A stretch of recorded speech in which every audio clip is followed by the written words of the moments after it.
背景、扇風機様。あなたと出会ったのは15年前。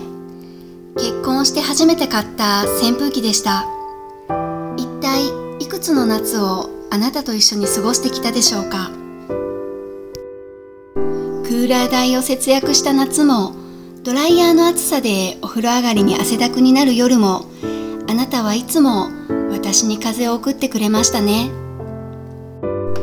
そんなあなたが先日ついに動かなくなってしまい、ちょっと待って、まだあなたが必要だよ、もうちょっと頑張ってと私は声をかけて励ましてみましたが、秋の訪れとともにあなたは旅立ちました。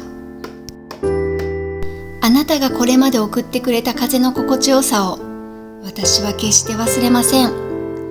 今まで本当にどうもありがとう。そしてお疲れ様でした。お別れをする前に、あなたにまとわりつきまくっている我が家のほこりと汚れをきれいにしますね。いつもは雑巾で拭くけど、あなたとの別れを動画に残しておきたくて、今日はあなたに掃除機をかけていく。